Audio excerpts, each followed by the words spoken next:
예, 그러면 이어서 기판력 문제를 풀겠습니다. 근데 제가 좀 높아심에서 기판력 문제를 풀기 전에요. 하나만 더 확실하게 좀 정리를 하고 넘어갈게요. 아까 제가, 대항력. 특별법상의 임대차에 있어서 중요한 게 대항력하고 우선 변제권의 확보잖아요. 그죠? 근데 각각의 요건이 취득 요건이 다르다고 했어요. 대항력은 뭐다? 인도. 그 다음에 주택임대차 보호법의 경우에는 주민등록의 이전.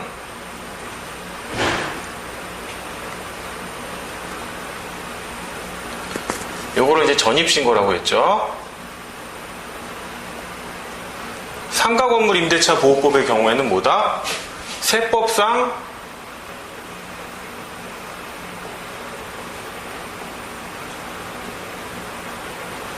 사업자 등록 신청이라고 했어요. 물론 뭐 주택임대차 보호법의 경우에는 주택의 인도고 상가건물 임대차 보호법상에는 뭐 상가건물의 인도가 되겠죠. 이런 요건을 구비해야 된다. 이런 요건을 구비해야 된다라는 거고, 우선 변제권을 확보하려면 뭡니까? 확정일자를 받아야 돼요. 확정일자를. 그죠? 주택임대차 보호법의 경우에는 뭡니까? 임대차 계약서상의 확정일자를 받으면 되고, 상가건물 임대차 보호법의 경우에는 뭡니까? 관할 세무서장이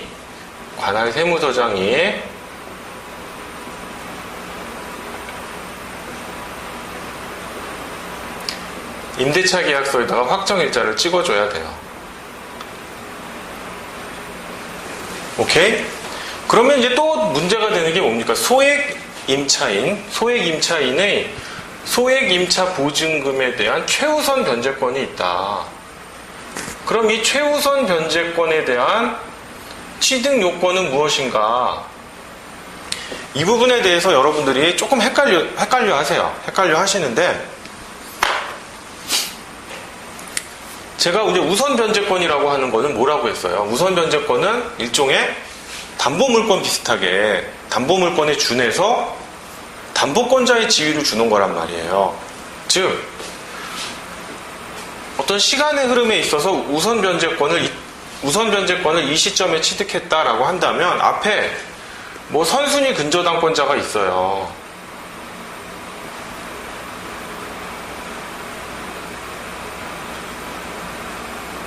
선순위 근저당권자가 있으면 이 우선 변제권은 뭡니까? 후순위로 밀려나죠. 그죠? 후순위로 밀려나면 결국에는 선순위 근저당권자가 경매를 실행해가지고 현금화 절차로서 경매를 실행해가지고 배당 절차까지 이르게 되면 우선 변제권을 갖는 임차인은 그냥 배당을 받는 것에 만족할 뿐이에요. 또한 나아가 아까 문제 풀었죠. 후순위 근저당권자가 있어서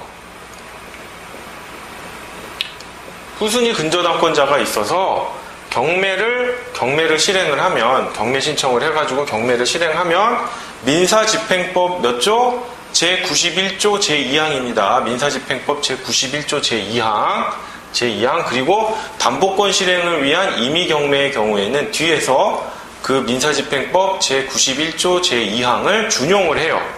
그럼 그 경우에 뭡니까? 후순위 근저당권자가 경매를 신청하더라도 마치 선순위 근저당권자가 경매를 신청한 것처럼 소멸한다고 되어 있잖아요.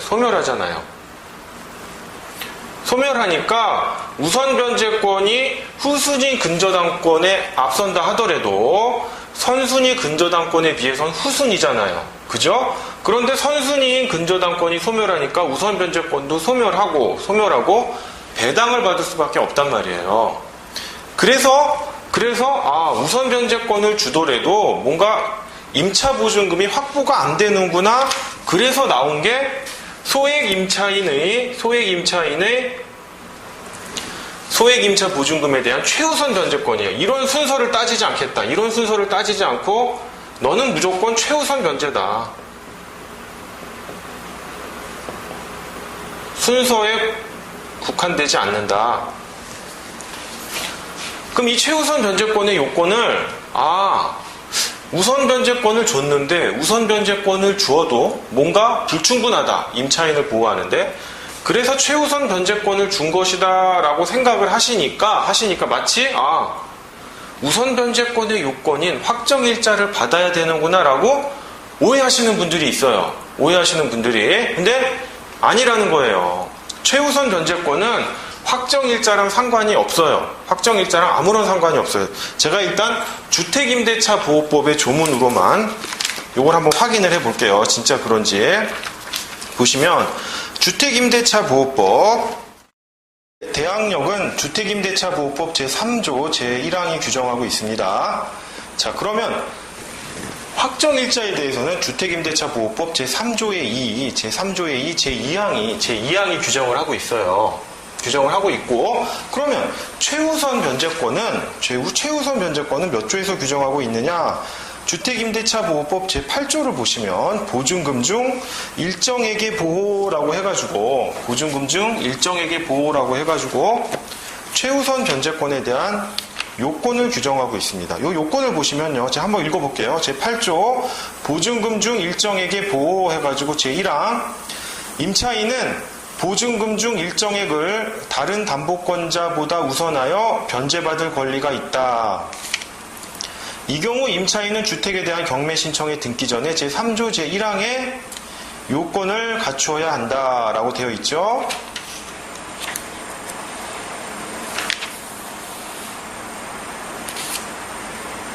자, 그러다 보니까 제8조가 뭡니까? 제3조 제1항의 요건 보시면 대항력 요건이에요. 대항력 요건만 구비하면 되지 제3조의 2, 제2항 확정일자를 받아라 라는 요구를 준용하고 있진 않아요. 그러니까 최우선 변제권은 뭐다? 대항력만 갖고 있으면 되지 확정일자를 요구하지 않는다. 요 점 중요해요. 요 점. 조문으로 보면 당연한 건데 자꾸 헷갈리시는 게 이제 여러분들 공부할 것도 많고 뭐 민법 이외에 다른 과목도 하셔야 되고 또 이 용어 자체가 우선 변제권에서 최우선 변제권이니까 마치 우선 변제권을 전제로 하는 개념인 것처럼 생각해서 우선 변제권의 요건이 확정일자를 받아야 된다라고 생각하는데 그게 아니다라는 점 반드시 숙지를 하셔야 됩니다. 조문으로 근거를 알고 계셔야 돼요. 그 다음에 제가 기판력 들어가기 전에 높아심으로 말씀드리고 싶은 거는 그 또 요건 우선 변제권을 행사하는 요건과 최우선 변제권을 행사하는 요건이 조금씩 다르다는 점이에요. 뭐다? 우선 변제권의 행사 요건은 뭡니까? 대항력을 뭐다? 배당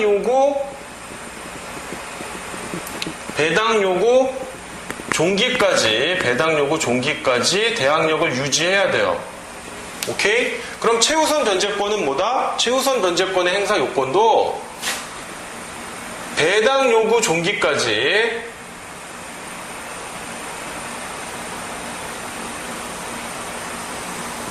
대항력을 유지해야 되는 건 맞는데 하나가 더 있었죠? 제8조 주택임대차보호법 제8조 제1항을 보시면 뭐라고 되어 있습니까? 경매 신청에 등기 전에 라고 되어 있어서 경매 개시 신청에 대한 경매 개시 결정의 기입 등기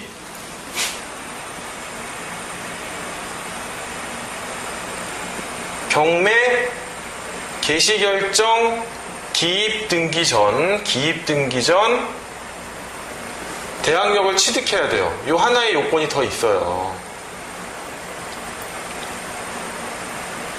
요거를 주의하셔야 된다는 점이에요. 요런 차이가 있어요. 자, 요건 확정일자 필요하고 필요 없고 그 대신 경매 개시 결정 기입 등기 전에 대항력을 취득해야 된다. 배당 요구 종기까지 대항력을 유지하는 건 당연한 거고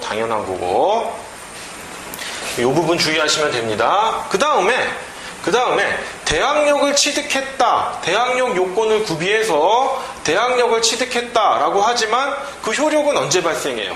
다음날 0시에 발생하죠. 취득요건 구비 시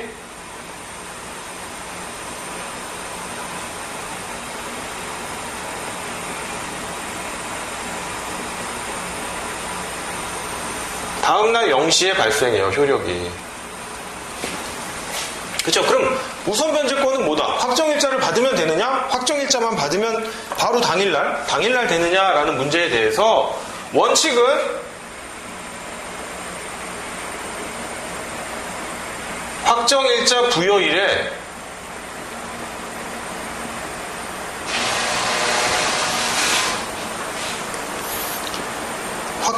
부여일에 우선 변제권을 취득하고 그날 기준으로 우선순위가 생기는 거예요. 그런데 문제는 확정일자를 받았는데 이 대항력을 나중에 취득했어요. 나중에 취득하면 어떻게 되느냐? 그럼 대항력 취득한 시점이냐? 그게 아니라 확정일자는 먼저 받았지만 대항력을 나중에 취득했다면 대항력 취득의 효력이 발생하는 날, 즉 다음날 0시부터 대항력도 취득하게 되고, 즉 대항력 취득의 효력도 발생하고 그때부터 우선 변제권의 효력도 발생하는 거예요. 그날부터 우선순위를 기산한다는 거, 요 점 주의하셔야 됩니다. 요 점 제가 높아심에서 기판력 들어가기 전에 한번 다시 설명드린 거예요. 지우겠습니다. 이제 여러분 이게 기판력 마지막 문제입니다.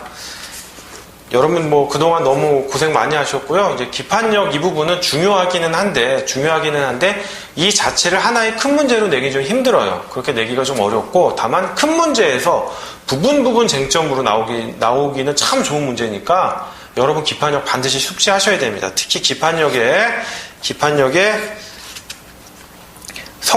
성질 부분하고요. 기판력의 객관적 범위, 기판력의 주관적 범위, 그 다음에 기판력의 시적 범위는 각 항목별로 알아두셔야 합니다. 알아두셔야 하고요. 특히 기판력의 시적 범위에 있어서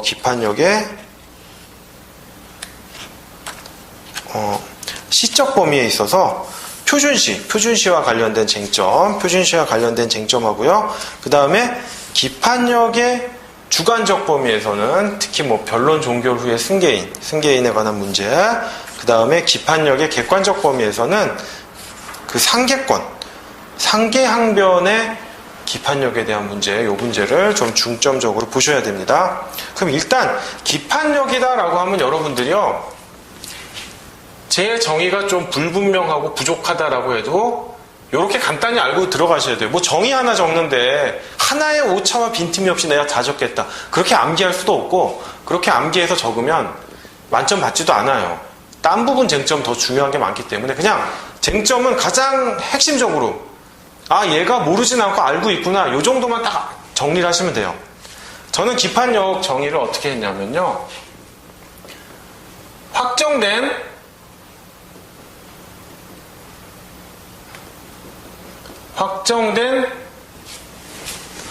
종국 판결이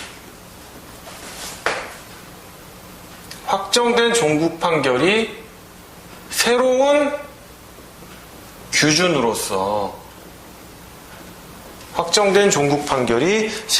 규준으로서 법원에 미치는 구속력, 이렇게 그냥 외워버렸어요.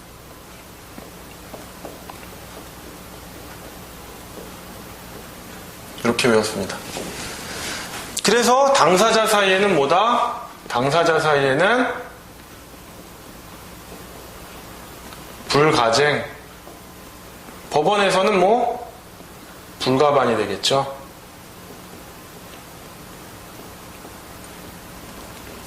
이건 뭐다?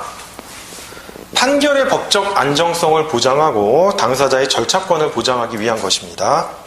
자, 그럼 바로 문제 1번 들어갈게요. 다음 중 기판력을 갖는 재판 또는 조서를 모두 고르시온데요. 1번 소송 판결입니다.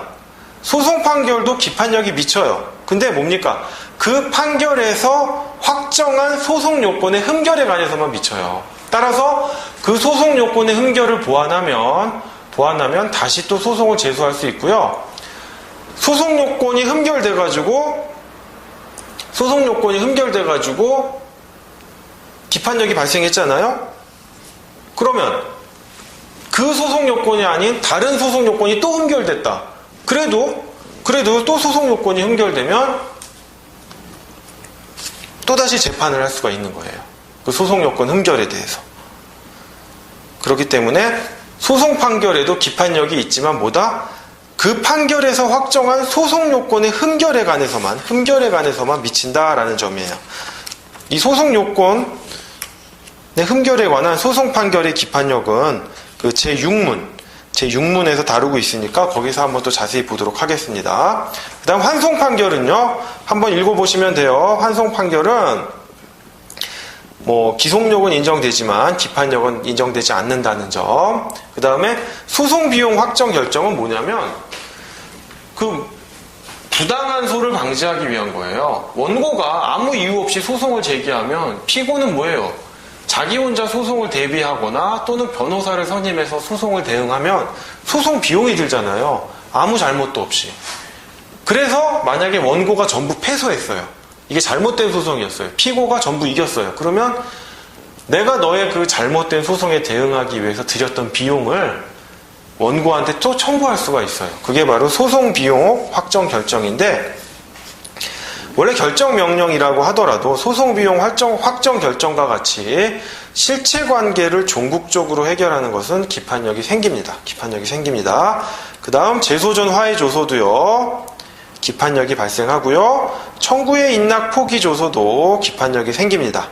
그 다음 민사조정법 제30조에 의한 조정을 가름하는 결정도 기판력이 생기고, 중재법에 의한 중재 판정도 기판력이 생깁니다.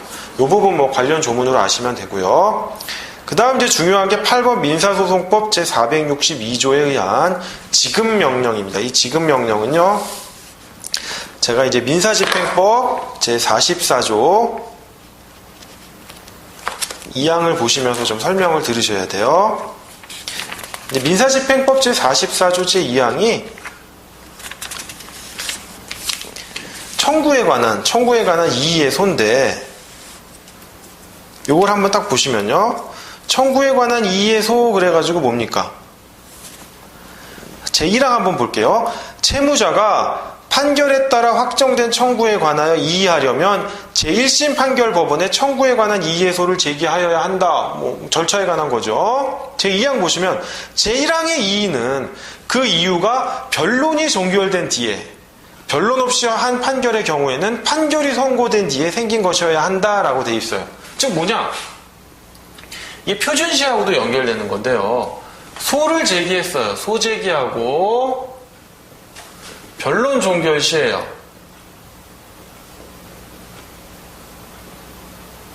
그 다음에 판결이 선고되고 확정이 됐단 말이에요. 종국 판결이겠죠? 그 다음에 여기는 확정이 된 거예요. 여기는 확정된 종국 판결. 자, 그러면 이거예요. 여러분, 표준시라고 하는 게, 펜이 어디 갔습니까? 예. 갑이 을에게 돈 받을 게 있어요. 1억 원. 근데 이거는 사실 갑과 을밖에 모르죠. 갑과 을밖에 모르는데, 갑이 소송을 제기한 거예요. 을이 돈을 안 갚으니까 소송을 제기했단 말이에요. 소송을 제기해서 돈 갚아라 라고 했는데, 을이 사실은 변제를 했어요. 변제를 했단 말이에요. 변제를 해서 갑에게는 금전대여금 청구를 할 수 있는 권한이 없어요. 돈을 빌려준 건 맞는데 을이 변제를 했기 때문에 갑은 청구를 할 수가 없어요. 없는데 을 골탕 먹이라고 한 건지 또 소송을 제기한 거예요. 그 을 입장에서는 억울하겠죠. 억울한데 변론 종결 시에 모든 방어를 다 해줘야 돼요. 변제를 했다, 또는 갑이 면제를 해줬다, 또는 갑의 채권이 소멸시효가 완성됐다라는 식의 항변을 다 해줘야 된단 말이에요. 해줘야 되는데 안 했어요. 나의 진실은 하늘이 알아라고 해가지고 을이 아무것도 안 했단 말이에요. 그럼 하늘이 압니까? 법원은 모르죠. 하늘은 알아도 법원은 모르죠. 법원은 몰라요. 법원은 자, 요때가 표준시인데 을이 변제를 했음에도 을이 이걸 주장을 안 하면 이때 갑 승소라고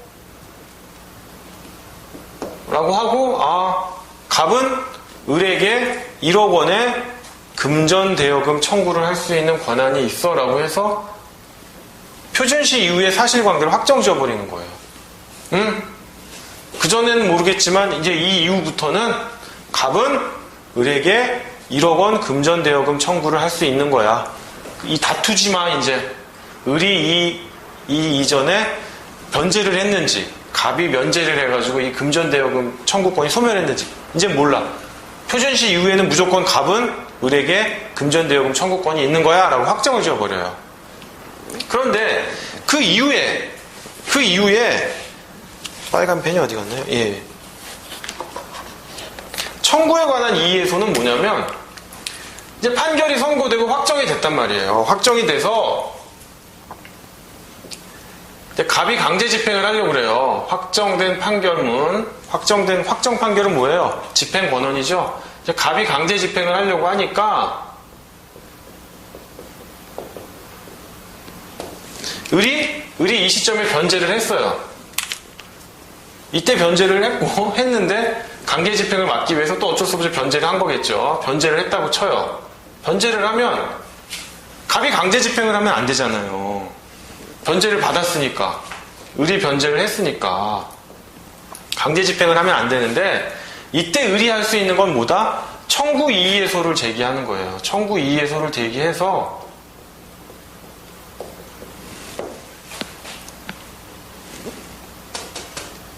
네 강제 집행할 수 있는 권한이 없다. 내가 비록 이 소송에서 패소했지만 패소한 이후에 즉 변론종결시 표준시 이후에 네가 강제 집행을 할 수 있는 즉 금전대여금 청구를 할 수 있는 것에 대해서 난 이의할 수 있다. 왜? 이 이후에 생긴 새로운 사유 변제를 했기 때문에. 자, 민사집행법 제44조 제2항을 보시면요. 뭡니까? 변론종결시 이전의 사유는 안 된다는 거예요. 요때 변제를 했네 또는 갑이 면제를 해줬네 이건 안 된다. 이거는 이미 그 소송에서 다퉈라. 그 이후에 새로 생긴 갑의 금전대여금 청구를 무력화할 수 있는 새로운 사유를 주장하라라는 거예요. 즉 여러분 기판력 하면 기판력에 관련된 조문이 민사소송법에 있겠구나라고 하는데 실은 민사집행법 제44조 제2항에 있는 거예요. 자, 그러면 지급명령 쪽 한번 볼게요. 지급명령은 제58조에 있는데요. 제58조 제3항 보십시오. 제3항. 청구에 관한 이의의 주장에 대하여는 제44조 제2항의 규정을 적용하지 아니한다라고 했어요. 이게 뭡니까? 기판력을 적용받지 않겠다라는 거예요. 즉, 아까는 뭐예요? 확정된 판결의 경우에는 제44조 제2항은 확정된 판결의 경우에는 변론종결시 이후 생긴 사유만 이의 사유가 된다. 물론 무변론 판결인 경우에는 판결이 선고된 뒤고요. 변론종결 이전의 것에 대해서는 문제 삼지 말아라. 왜 문제 삼냐? 이거예요. 문제 삼지 말아라. 그런데 뭡니까? 지급명령은 뭐다? 구별하지 않겠다. 그 이전이든 이후든 구별하지 않겠다. 기판력을 인정하지 않겠다는 거예요. 보시면 제59조 제3항도 그렇게 되어 있어요. 즉 민사집행법 제44조 2항을 적용하느냐 배제하느냐에 따라서 기판력을 인정하느냐 인정하지 않느냐가 달라져요. 그래서 지급명령은 이거 아주 중요합니다. 저희 회사에서 어떤 일이 있었냐면 좀 오래된 일인데 이 지급명령이 들어왔어요. 지급명령이 들어왔는데 2주 이내에 이제 이의를 제기하면 이의 제기한 것과 동시에 소송 절차로 넘어가거든요.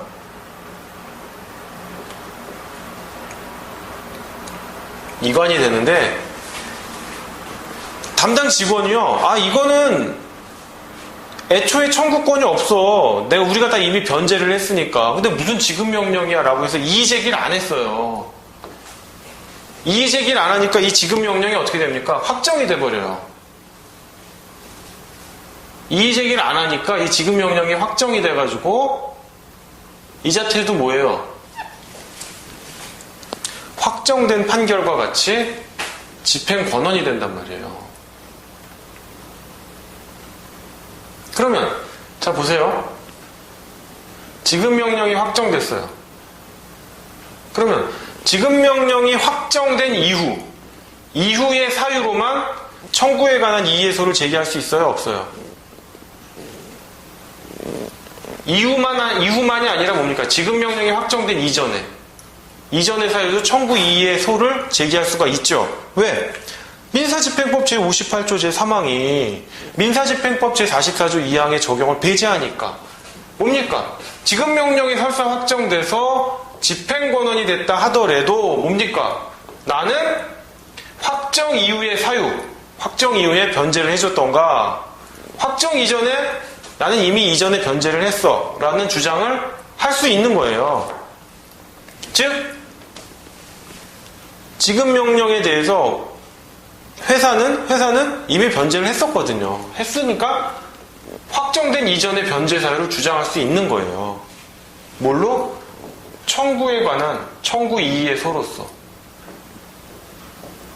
그래서 상관이 없다.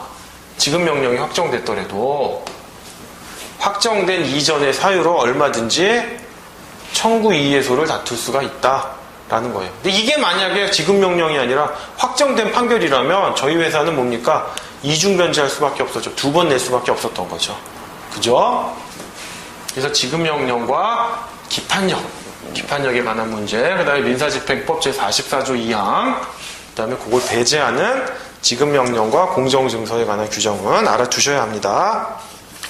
자, 그럼 문제로 돌아와서요. 자, 중간 판결입니다. 중간 판결. 중간 판결은 기판력이 없어요. 그래서 기판력을 가지려면 중간 확인의 소를 제기하는 방법으로 기판력을 획득해야 합니다.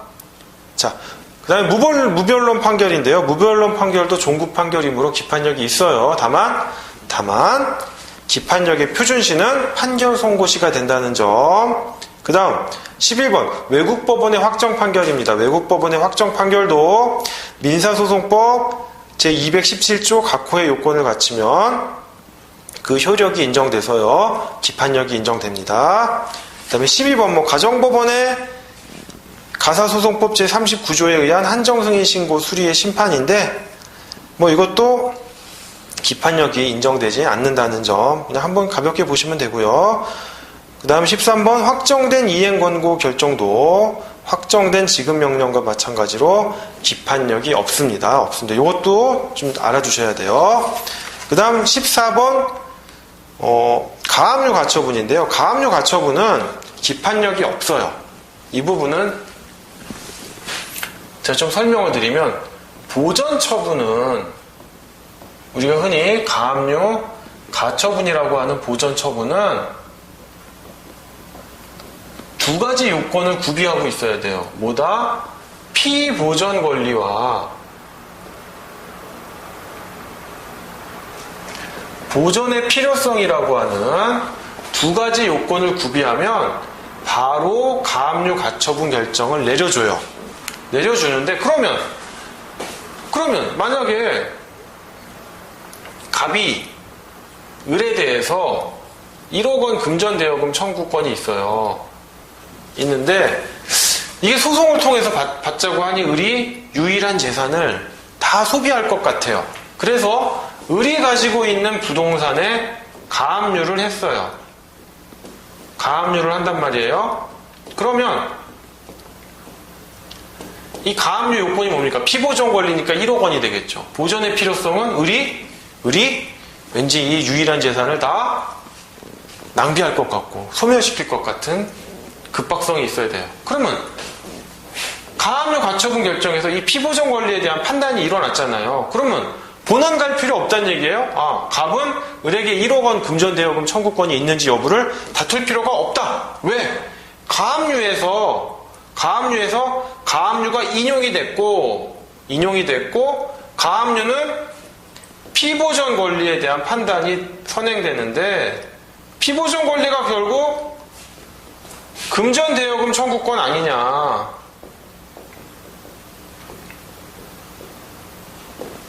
그러면 본안 갈 필요 뭐 있겠냐라는 주장이 나오는데 아니다라는 거예요. 아니다라는 거. 왜냐? 가압류에서 피보전 권리에 대한 판단은요. 그 증명 책임이 소명 정도에만 국한돼요. 소명만 하면 인정을 해줘요. 그 권리를. 그렇기 때문에 본안에서의 증명의 정도보다 훨씬 완화되어 있어요. 그래서 가압류 가처분 결정이 인용됐다고 해서 본안에서 승소하라는 보장은 없어요. 그렇기 때문에 가압류 가처분 관련된 보전 처분에 관한 재판 또는 결정에서 피보전 권리의 존부에 관한 기판력이 생기질 않아요. 근데 이시훈 교수님 민사집행법을 보면은 기속력, 한정적인 기판력 이런 내용이 나오는데 이거랑 상관없어요. 이거는 이시훈 교수님도 인정을 해요. 기판력이 생기지 않는다라는 거는 즉 보전 처분의 재판이 피보전 권리의 존부에 대한 기판력은 생기지 않는다라는 점은 이시훈 교수님도 인정을 해요. 근데 이시훈 교수님이 책에서 말씀하시는 한정적인 기판력 이게 무슨 말이냐면 이런 거예요. 갑이 을에게 금전대여금 청구권이 있는데 보전 소송을 했어요. 보전 처분과 관련된 보전 소송을 했는데 인용되는 게 아니라 기각이 됐어요. 그런데 똑같은 사유를 또 해요. 또 하면 요거는 방지를 해야 되지 않겠냐. 그래서 요 부분을 한정적인 기판력으로 동일한 보전 소송을 자꾸 제소하거나 남소하는 거를 막아야 되지 않겠냐. 요런 취지에서 말씀하시는 기판력이지 아까 말한 보전 처분에 관련된 재판이나 결정에서 피보전 권리의 존부에 대한 기판력이 생기지 않는다는 점은 이시훈 교수님도 인정하는 겁니다. 요거랑 다른 거예요. 아까는.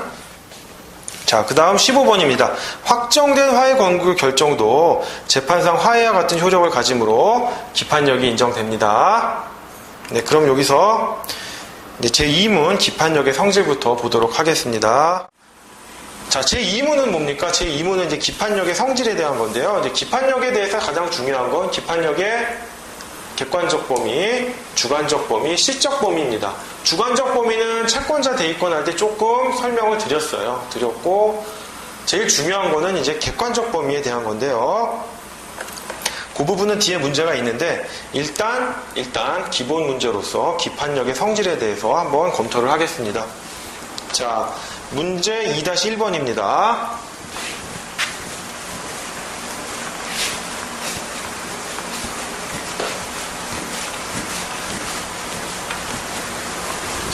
문제 2-1번인데요. 갑이 을을 상대로 을은 갑에게 1,000,000원을 지급하라라는 청구 취지로 보강금 반환 청구 소송을 제기하여 을은 갑에게 450만원을 지급하라. 갑의 나머지 청구를 기각한다는 판결을 선고받아 그 판결이 확정되었다. 그 후 갑이 동일한 청구 원인에 기초하여 을을 상대로 을은 갑에게 또 1,000,000원을 지급하라라는 소를 제기했어요. 그러면 1,000,000원 중에 승소한 건 얼마죠? 승소한 부분은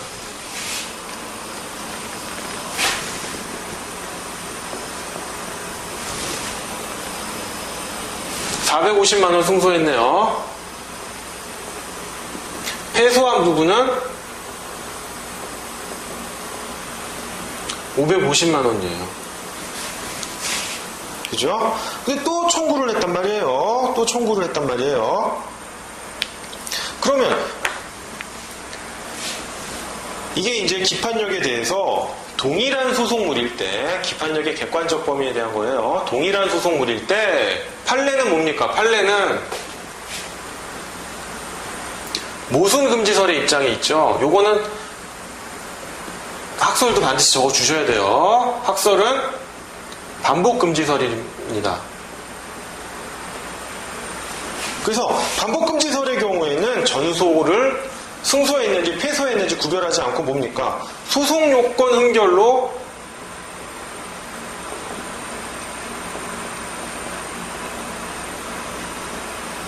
소각하예요. 근데 모순금지설은 조금 결론이 다르죠. 승소했다라고 하면 뭡니까? 권리보호 이익이 없어서 소각하다.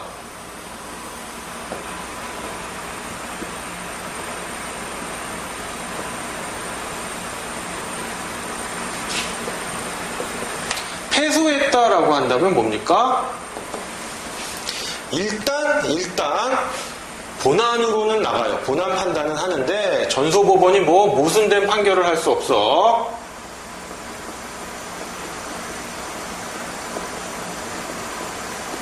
청구 기각이에요. 따라서 여러분 일단 답안지 쓸 때 판례와 학설의 차이를 써주신 다음에 결론은 뭐다? 판례로 내주세요. 나는 소신이 있어. 학설로 내고 싶어. 소신은 변호사 시험 합격한 다음에 소신을 지키시면 됩니다. 자, 그러면 승소한 부분에 대해서는 뭐다? 각하죠, 각하. 패소한 부분은 청구 기각입니다. 이 부분에 대해서 이렇게 외웠었어요. 저는 승각 폐기 이렇게 외웠습니다. 판례가 모순금지설이라는 거. 요건 또 어떻게 외웠느냐. 이제 판순이 이렇게 외웠어요. 좀 유치하지만 시험장에 가서는 이런 거밖에 안 떠올려요. 정말 조문 보는 거랑 이런 거밖에 안 떠올립니다. 판순이, 승각폐기 이렇게 외우시기 바랍니다. 자, 그러면 이제 2-2번 문제인데요. 2-2번 문제도 별건 아니에요. 별건 아닌데 이제 여러분 손해에 대해서 요건 이제 기록형 시험에서 나올 확률이 좀 높은데 특히 일반적으로 이제 교통사고 손해인데 적극적 손해가 있고 이게 손해 3분설이죠. 판례가 적극적 손해가 있고 소극적 손해가 있고 정신적 손해가 있어요. 요건 당연히 알아놓으셔야 돼요. 그러면 소극적 손해는 뭐예요? 내가 부상을 입어가지고 회사 나가서 일해야 되는데 일을 못해 라고 하는 일실이익. 그 다음에 내가 부상을 당해서 노동력이 이만큼 감소가 됐어. 그래서 앞으로 돈을 더 벌 수 있는데 벌질 못해 라는 그런 것들이 되겠고, 적극적 손해는 뭐예요? 그 사고로 입은 것으로 인하여 직접적으로 내 돈이 들어간 것들, 치료비, 개호비, 그 다음에 약을 산다든지 의료보장 기구를 산다든지 이런 등등이 될 거예요. 정신적 손해가 바로 위자료예요. 이렇게 손해 3분설로 되어 있습니다. 손해 3분설로 되어 있어요. 그러면 문제는 지금 갑이 을과 병을 상대로 뭡니까? 전소에서 지급받은 위자료 외에 갑이 전소에서 손해배상 청구를 해서 손해배상금을 지급받았는데 또 추가적으로 지금 손해배상 청구 소송을 제기한 거죠. 지금 내용을 보면 그 후부터입니다. 그 후 갑이 을과 병을 상대로 위 사고로 입은 후유 장애의 부위는 동일하나 현재 취업 중인 중기 기사로서의 노동 능력을 기준으로 하면 전체의 20%를 상실했고 아까 처음에는 15%가 상실됐다고 했죠. 전소의 변론 종결 후에도 같은 부위의 치료를 위하여 추가로 치료비를 지출하였으며 전소에서 지급받은 위자료 외에 추가로 500만 원을 위자료로 지급받아야 한다고 주장하면서 전체 일실 수입에서 전소에서 청구한 3천만 원을 공제한 나머지 일실 수입 2천만 원과 변론 종결 후 지출한 치료비 300만 원 및 추가 위자료 500만 원의 지급을 구하는 소를 제기하였다라고 하는 부분이에요. 라는 부분인데 후소의 청구 중 위 확정 판결의 기판력에 저촉되는 부분과 그렇지 않은 부분을 특정하시오 라는 부분인데 요거는 뭐 이제 교통사고 관련된 손해배상 청구 소송이 기록형으로도 나올 수 있기 때문에 요 문제 하나만으로 만족하지 마시고요. 뭐 한번 그 교통사고 관련된 손해배상금 청구에 관한 문제를 한번 풀어보시길 바랍니다. 일단 답은요. 갑의 후소 중 일실수입 청구 부분은 기판력에 저촉되지 않습니다. 그러나 치료비와 위자료 청구 부분은 기판력에 저촉이 돼요. 왜?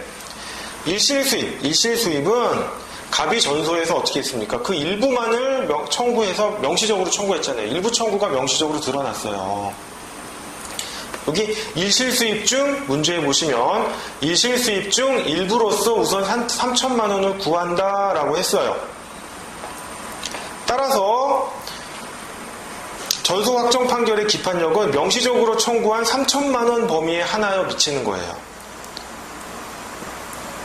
후소 중 갑이 전소에서 청구한 3천만 원을 제외한 나머지 일실수입을 청구하는 부분에는 전소 확정 판결의 기판력이 미치지 않습니다. 다음으로 치료비 즉 적극적 손해는 갑이 전소에서 변론 종결일까지 지출한 치료비라고 그냥 밝혀가지고 청구한 것만으로는요, 이게 명시적인 일부 청구인지 알 수가 없어요.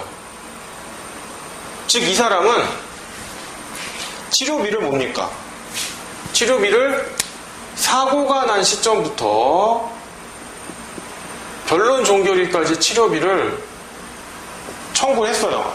나 이때까지 치료비입니다.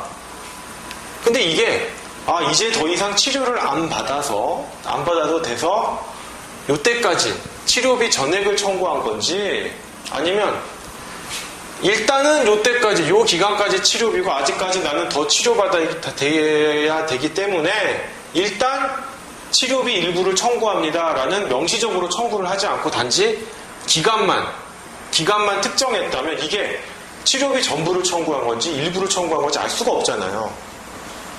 이런 식으로 기간만 특정한 경우에는 명시적 일부 청구라고 할 수 없고요. 위자료, 즉 정신적 손해의 경우에도 이 사람이 명시적 일부 청구임을 밝히지 않았어요. 따라서 후소에서 추가적인 치료비와 위자료를 청구하는 것은 전소 확정 판결의 기판력에 저촉이 됩니다. 그런데 각주에 보시면 이제 2007년도랑 2009년도에 선고된 판결들인데요. 조금씩 교통사고 피해자에게 유리한 판결들이 나오고 있어요. 즉 전소 확정 판결의 기판력에 저촉되질 않는다. 그래서 추가로 더 청구할 수 있다라는 판결들이 나와요. 즉 기판력의 적용 범위를 좁혀서 후소에서 추가로 청구할 수 있는 가능성을 열어주고 있습니다. 그 관련된 판결 한번 읽어보시면 되고요. 자, 그 다음에 또 하나 아셔야 될 게 이것이 적극적 손해와 소극적 손해 이렇게 우리가 세 단계로 나누어서 청구를 할 때 이게 각각의 소송물이냐라고 하는 거예요. 대법원은 뭐다? 아니다. 이것은 뭐다? 청구를 이유 있게 하는 공격 방어 방법에 불과한 것이다. 그렇기 때문에 항소심에서 불이익 변경 여부는 뭐 어떻게 각 항목별로 따지는 게 아니다. 즉 1심에서 적극적 손해 뭐 1억, 2억, 뭐 1억 이렇게 판결이 났는데 이 사람이 피해자가 나 더 받아야 될 것 같아 라고 했는데 항소심의 경우에는 뭐예요? 승소한 원고가 항소하고 패소한 피고는 항소하지 않을 경우에 불이익 변경 금지 원칙이라는 게 있잖아요. 판단을 해보니까 제가 지금 불이익 변경 금지 원칙을 설명드릴 수는 없고 판단을 해보니까 야 이거 다 5,000이야 라고 하더라도 이렇게 청구할 수 없죠. 왜? 4억보다 불리하게 판단을 할 수는 없어요. 이거보다 높게는 판단할 수 있어도 불리하게 판단할 수는 없어요. 다만 불리하게 판단할 수 있는 경우는 언제? 패소한 피고가 항소를 제기해야 돼요. 4억 아니라 더 떨어져야 돼. 즉 피해자는 뭘 주장하겠어요? 피해자는 4억 이상을 주장할 거고 가해자는 4억 미만을 주장할 거잖아요. 이렇게 양자가 쌍방 항소를 하면 불이익하게 변경돼도 상관이 없는데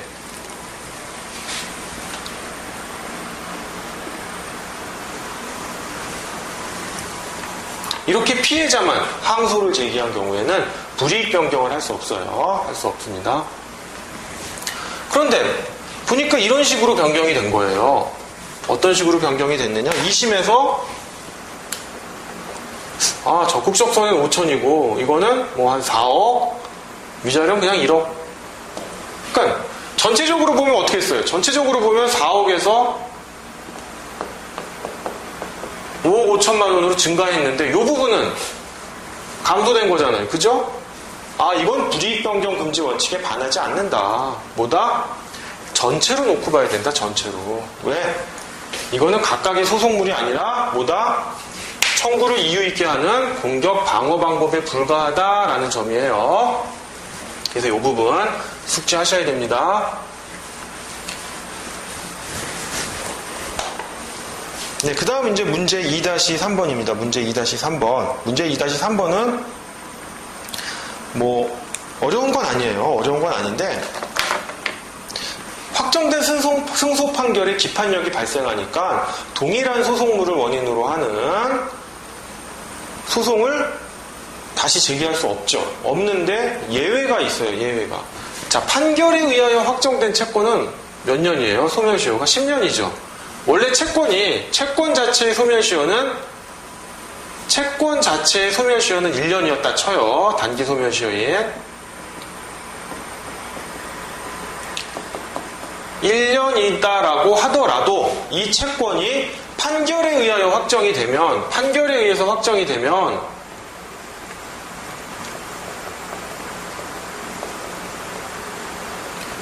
되면 소멸시효 기간이 어떻게 된다? 10년이 되잖아요. 10년이. 그죠? 민법 제165조 제1항이죠. 민법 제165조 1항에 있죠. 채권 자체의 소멸시효 기간과 상관없이 판결에 의해 확정되면 10년이에요. 가장 최고 기간을 준단 말이에요. 근데 판결에 의해 확정됐는데 아직까지 그 채권을 집행하지 못했어요. 못해서 이 기간이 다가오게 생겼어요. 다가오게 생겨가지고 다시 또 똑같은 소송을 제기하는 거는 상관이 없다라는 점이에요. 요 밑에 각주에 보시면 이 경우 이 소멸시효를 연장하기 위한 판결은 전소의 기판력에 반하지 않는다. 나아가 뭐다? 후소 법원에서는 마치 이 전소 판결에 의해서 확정된 채권의 존부에 대해서는 판단해서는 안 된다. 그건 이미 전소법원 판단에 기판력을 받기 때문에 그 부분에 대해서 심리할 것이 아니라 다만 소멸시효 연장 여부만 따져라라고 하는 점이에요. 그 부분 이제 각주에서 보시면 됩니다. 자, 이제 제3문이 기판력의 객관적 범위에 대한 거예요. 기판력의 객관적 범위는 딱 나오면 여러분들이 머릿속에 딱 이걸 집어넣고 계셔야 돼요. 뭐다? 동일한 소송물이냐. 이제 기계적으로 나오셔야 돼요. 기판력의 객관적 범위 하면은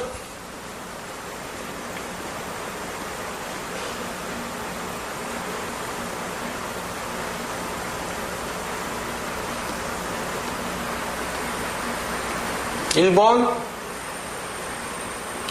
동일소속물. 동일소속물일 때가 아까 말씀드린 모순금지설, 반복금지설, 모순금지설일 때 제가 외우는 방법이 판순위, 승각폐기 이렇게 외웠죠. 그 다음이 뭡니까? 선결관계예요. 선결관계. 그 다음이 3번이 모순관계. 이 처리 방법을 어떻게 할 것이냐라는 거예요. 그리고 이 동일소속물, 선결관계, 모순관계의 경우 어떤 사례가 이에 해당되는지를 좀 머릿속에 넣고 계셔야 돼요. 머릿속에다가. 보시면 일단 제3문 제3-1번부터 한번 보겠습니다. 토지에 관한 소유권 이전 등기 명의가 매매를 원인으로 갑으로부터 을로 이전된 사안에서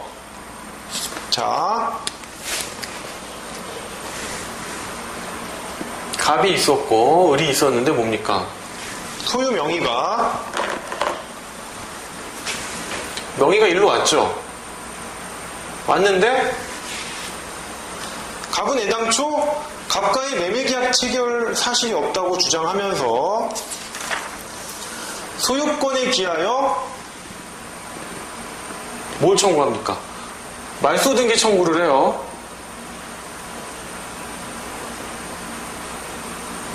말소등기 청구를 했는데 어떻게 합니까? 패소 판결을 받았어요. 결과는 갑이 패소했다는 거죠. 갑이 패소했다. 자, 그래서 양괄호 1번 문제입니다. 구후 갑이 위 등기 원인인 매매가 사기에 의한, 처음에는 매매계약 체결 사실이 없었다. 그거에 기해서 말소등기 청구를 했는데 패소를 받았다. 그래서 다시 사기에 의한 매매계약을 하긴 했는데 사기에 의한 취소를 주장을 해요. 그래서 또다시 소유권 이전 등기 말소를 구하는 소송을 제기합니다. 자, 이 경우에 어떻게 되겠느냐? 자, 말소등기 청구권, 소유권 이전 등기 말소등기 청구권의 소송물은 뭐예요? 소송물은 말소등기 청구권이에요. 말소등기 청구권이에요. 그러면 그 말소등기의 원인이 되는 매매계약의 부존재라든지 또는 무효, 취소 이런 것들은 뭡니까? 공격 방어 방법에 불과한 거예요. 즉 등기 원인의 무효를 뒷받침하는 공격 방어 방법에 불과해가지고요.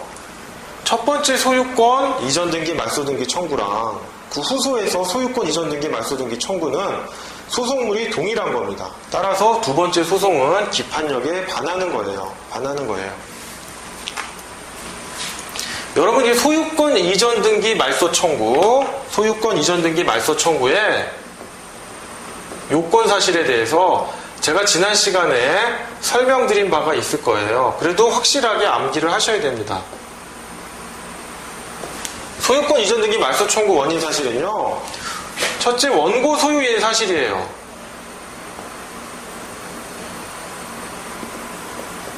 이 토지가 원고 소유였다. 근데 지금 피고 명의의 등기가 되어 있다. 그런데 그 등기 원인이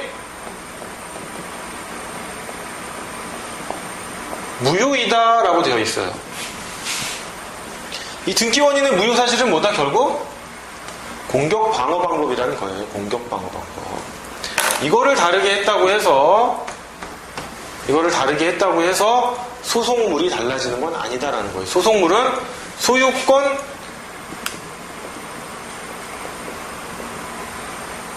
이전 등기 말소 청구권이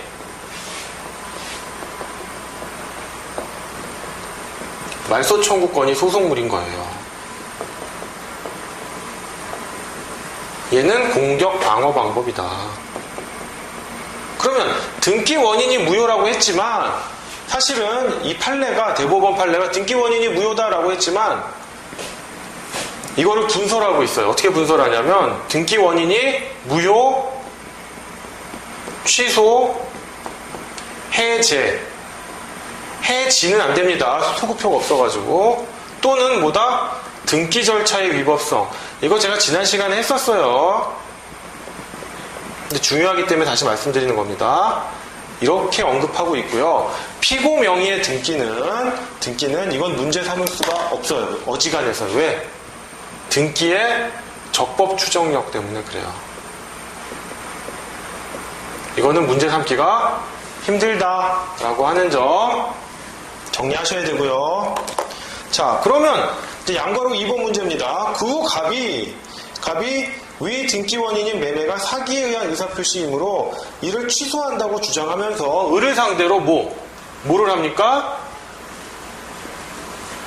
말소등기 청구를 안 하고 진정명의에 의한 진정명의 회복을 원인으로 한 소유권 이전 등기 청구 소송을 했어요. 이전 등기 청구 소송. 이거 아주 유명한 판례죠. 전원합의체 판결인데 뭡니까 이 경우? 소유권 이전 등기 말소 청구는 소송물이 말소 등기 청구권이고 소유권 이전 등기 청구권은 이전 등기 청구권이에요. 이전 등기 청구권. 다시 한번 소유권 이전 등기 말소 청구권의 소송물은 말소 등기 청구권이고 소유권 이전 등기 청구는 이전 등기 청구권이에요. 그럼 소송물이 다르네? 그럼 기판력이 안 반하는 거 아니야? 아까처럼 말소 등기를 했다가 말소 등기 청구를 했다가 또 말소 등기 청구하는 거는 이건 기판력에 반하고. 그러면 좋아. 진정명의 회복을 원인으로 한 이전 등기 청구하는 거는 소송물이 이전 등기 청구권이라면 그럼 다르네. 그럼 기판력에 어긋나지 않는 거 아니야? 기판력에 반하지 않는 거 아니야? 라는 의문이 제기되는데 대부분 전원합의체가 이러죠. 두 청구권 모두 이 부분 써주셔야 돼요. 두 청구권 모두 소유권에 기한 방해배제 청구권으로서 그 법적 근거와 성질이 동일하므로 그 소송물은 실질상 동일하다라는 말. 물론 이제 비판하는 판례도 많죠. 비판하는 학설도 많습니다. 하지만 여러분 대법원 전원합의체 판결 다수 의견으로 알아두시고요. 이 판례는 소수 의견도 알고 계셔야 돼요. 그 판례에 대한 평석을 곁들일 때 한두 줄 정도 소수 의견을 써주시면 인상이 좋습니다. 이 판례가 왜 문제가 되냐면 처음에는 양자가 소송물이 동일하다라고 봤다가 동일하지 않다라고 봤다가 또다시 동일하다라고 본 이렇게 3번 바뀌어요. 그래서 이 판례가 중요합니다. 자, 그럼 양괄호 3번입니다. 그 후 갑이 을을 상대로 위 토지의 소유권 확인을 구하는 소를 제기하였다면 후소는 위 확정 판결의 기판력에 저촉되는가? 저촉되질 않죠. 자, 처음에 말소등기 청구, 소유권 이전 등기 말소등기 청구를 해가지고 갑이 패소를 당했는데 두 번째로 뭘 한다는 거예요? 소유권 확인 소송, 소유권 확인 청구를 했단 말이에요. 그러면 자, 말소등기 청구의 소송물은 뭐다? 말소등기 청구권이다라는 거예요. 그러면 소유권 확인 청구의 소송물은 뭐다? 소송물은 소유권이에요. 달라요. 따라서 뭐다? 할 수 있어요.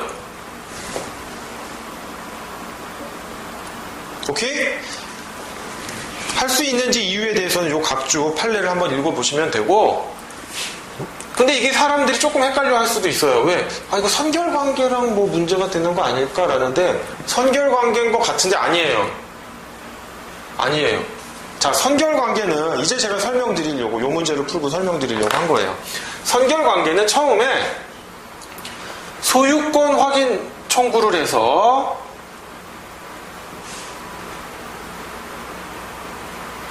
이게 전소입니다. 전소. 확인 청구를 해서 패소를 해요. 근데 후수에서 소유권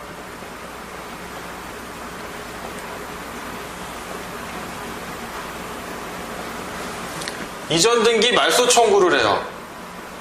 그러면 얘는 소송물이 뭐라고 그랬어요? 소유권 확인 청구는. 이거 좀 지우겠습니다. 모순관계 좀 지울게요.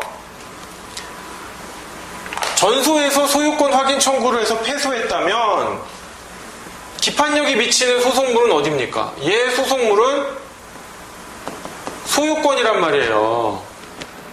그럼 얘 소송물은 어디입니까? 말소등기 청구권이죠. 그러면 다르네? 다른데 말소등기 청구권의 선결 문제가 뭡니까? 선결관계로서 소유권이 문제되잖아요. 소유권이. 그러니까 이 경우는 선결관계에 해당돼요. 전소가 후소의 선결관계에 해당됩니다.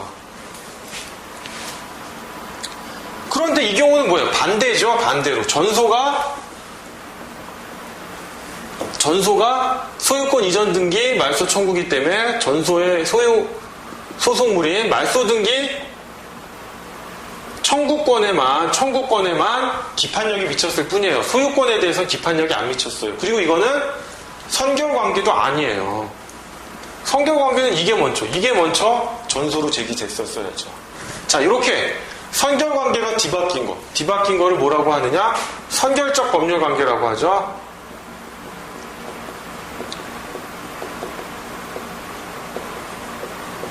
선결적 법률관계라고 하는데, 선결적 법률관계는 기판력이 미치지 않는다라고 하는 점, 선결관계랑 용어 구별하셔야 돼요. 오케이. 그래가지고 문제 3-2로 넘어가겠습니다.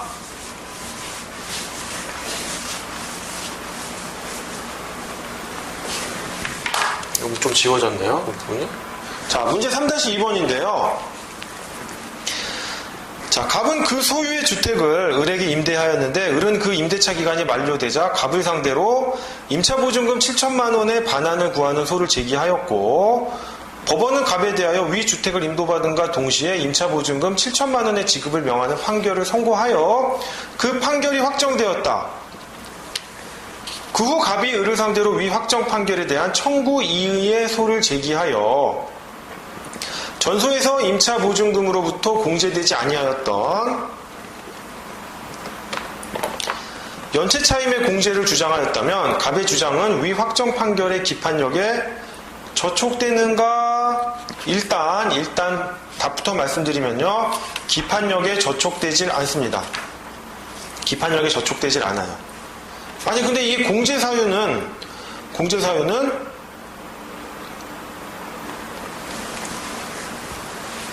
확정 판결 이후에 생긴 건가요? 이전에 생긴 건가요? 이전에 설사 생긴 거라 하더라도 기판력을 미치진 않습니다. 일단 보시면요. 제가 공제가 뭐라고 그랬어요? 공제가 마치 임차보증금의 공제는 어떻게 보면 이제 상계인데 그 모양새는 상계인데 상계권의 행사는 아니라고 그랬죠. 상계권의 행사는 아니라고 했죠. 왜? 우선 변제권이 주어지기 때문에.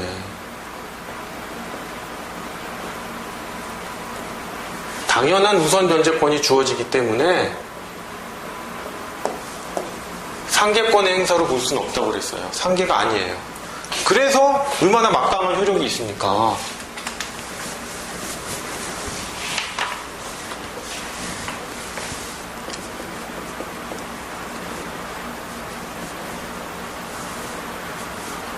갑이 임차보증금을 받아야 되는데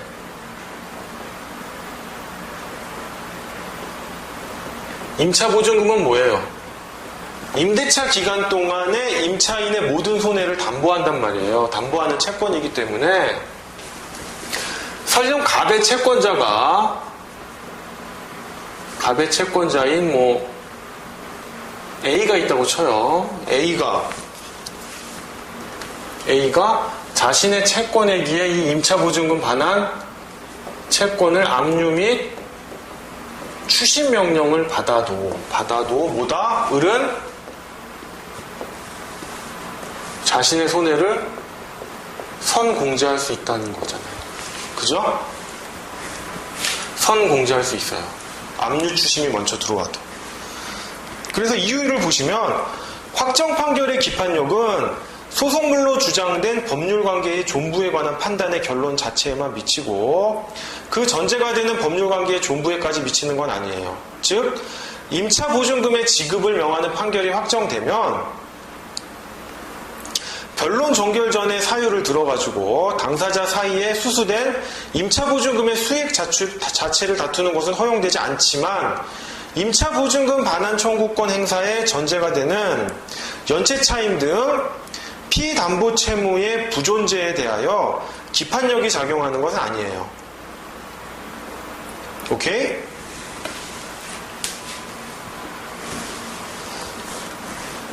즉 임차보증금 반환 청구권 행사의 전제가 되는 연체차임이라든지 기타 공제할 수 있는 사유들이 있죠. 그런 피담보 채무의 부존재에 대하여 기판력이 작용하는 건 아니기 때문에 얼마든지 사안에서 공제를 주장할 수 있는 겁니다. 그 공제 사유가 확정된 종국 판결, 종국 판결 이전에 생긴 사유라 하더라도 얼마든지 공제를 할 수 있어요. 나아가 임대인은 임대인이죠. 물론 사안에서는 갑이 임대인인데 이건 제가 이제 설명드리려고 해놓은 거예요.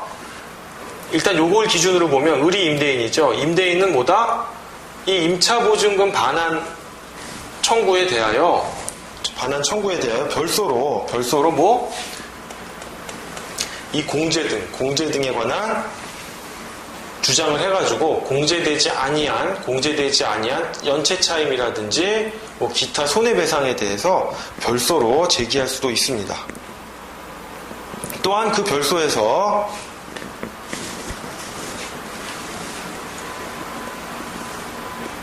상계를 주장해도 무방하고요. 상계를 주장하는 건 뭐예요? 이제 임차인이 임대인에 대해 뭐 다른 채권이 있었단 말이에요. 뭐 금전대여금 채권이 있었는데 을은 그 공제 사유로서 상계를 할 수도 있다는 내용이에요. 그 부분 한번 보시면 됩니다. 자, 그러면 이제 문제 3-3번입니다. 요즘 지울게요.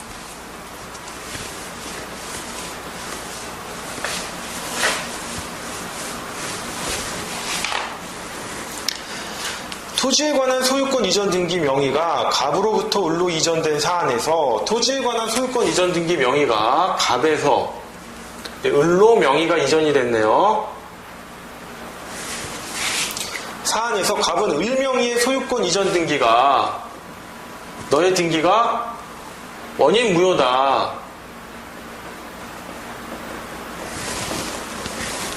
는 이유로 소유권에 기하여 을을 상대로 소유권 이전 등기의 말소를 구하는 소송을 제기해서 승소 판결을 선고받아 그 판결이 확정되었습니다. 확정되었어요.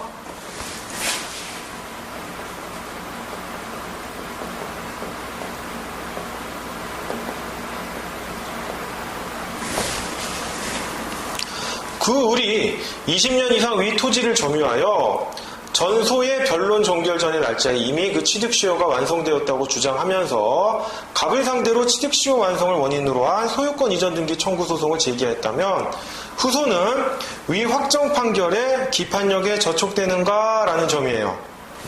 즉 뭐냐면 갑이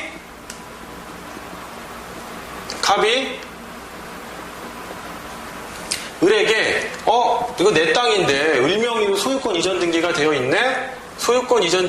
있네 라고 해서 원인 무효를 이유로 소유권에 기해 가지고 소유권 이전 등기 말소 청구를 했단 말이에요. 그래서 승소 판결을 받아 확정됐겠죠. 갑이 소송을 제기했고 이때 변론 종결일입니다.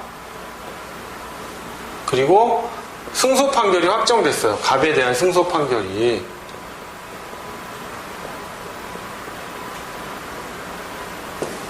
승소 판결이 확정됐단 말이에요. 근데 이때 이 소송에서 변론 종결 전의 날짜에 의뢰취득시효가 완성이 됐거든요.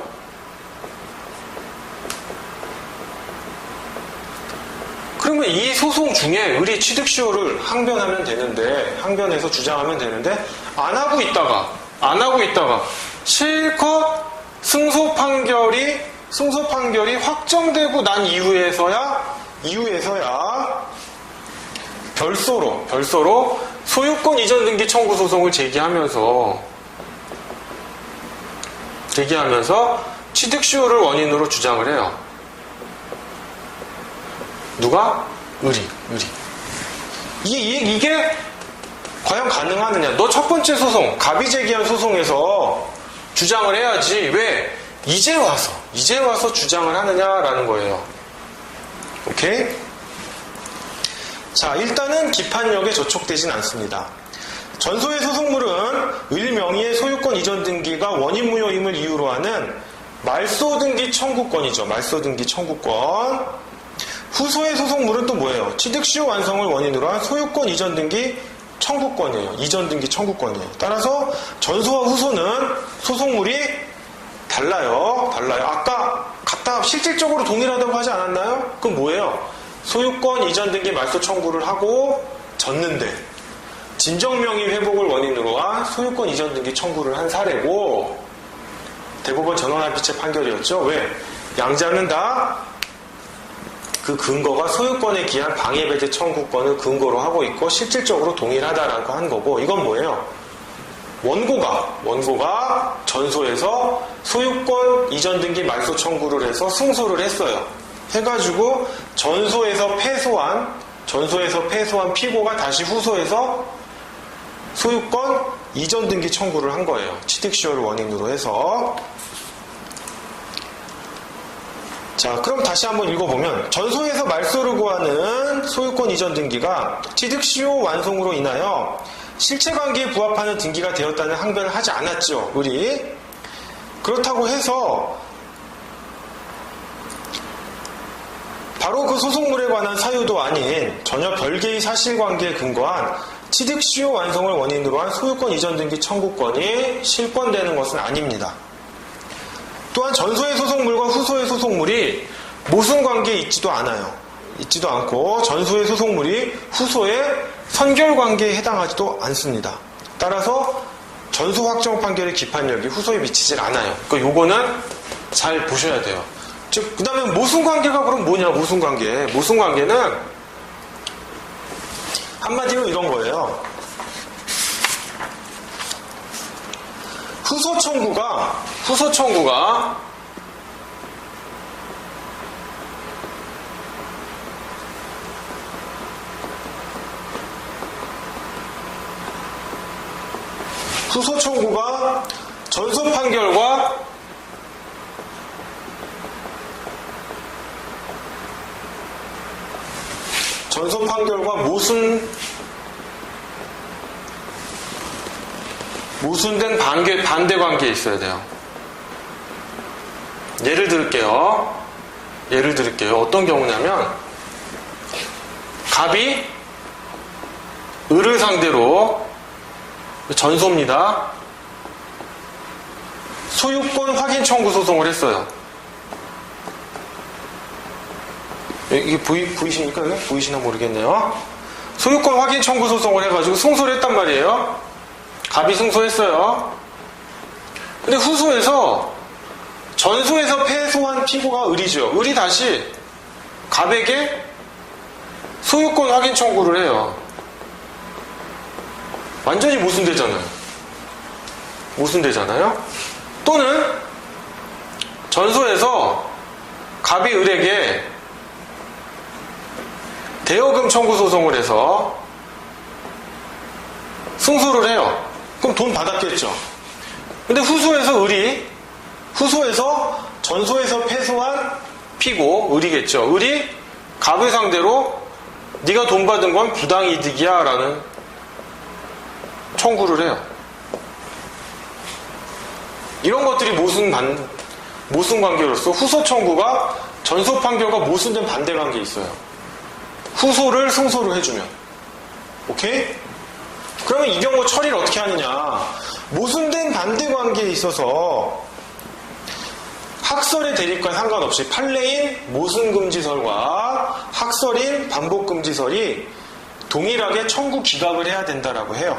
동일하게 청구 기각을. 근데 유력설은 뭐예요? 유력설은 이 모순관계라고 하는 것이 실은 딱 뒤집어 놓고 보면 결국 소송물이 동일한 거랑 다를 바가 없다. 그래서 동일 소송물하고 같이, 동일 소송물 처리하는 것 같이 처리를 해줘야 된다. 그럼 뭐가 달라져요? 판례는 모순금지설에 의해서 뭡니까? 전소가 승소하면 소각화, 전소가 패소이면 청구 기각이었잖아요. 그렇게 나가야 된다는 거예요. 그래서 유력설에 의하면 아마 소각화가 됩니다. 유력설에 의하면. 이 부분 좀 주의하시면 돼요. 그러면 이 경우는 보세요. 소유권 갑이 처음에 말소등기 청구했죠. 소송물은 뭡니까? 말소등기 청구권이에요. 을은 뭐 했어요? 이전등기 청구했죠. 따라서 이전등기 청구권이에요. 소송물이 다릅니다. 달라요. 그럼 성결관계에 해당돼요? 성결관계에 해당되질 않아요. 성결적 법률관계에도 해당될 여지가 없어요. 그러면 문제되는 건 모순관계예요. 후소 청구가 전소 판결과 모순된 반대관계에 있느냐, 반대관계에 있느냐라고 해서 봤을 때 이 경우 을이 주장하는 건 뭐예요? 물론 뒤집어지긴 하겠죠. 처음에는 갑이 승소해서 갑에게 소유권이 인정이 됐고 이제 후소인 을이 승소를 하면 을에게 소유권이 이전될 거예요.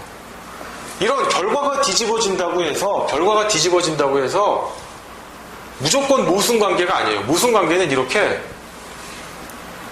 결과가 뒤집어지는 것뿐만 아니라 이걸 반대로 뒤집으면 전소랑 똑같아야 돼요. 그런데 반대로 뒤집었다고 해서 전소랑 똑같아지진 않잖아요. 이게 그래서 모순관계도 아니라는 거예요. 이 부분 주의하셔야 돼요. 이거 좀 칠판 좀 지우고 다음 문제 풀겠습니다.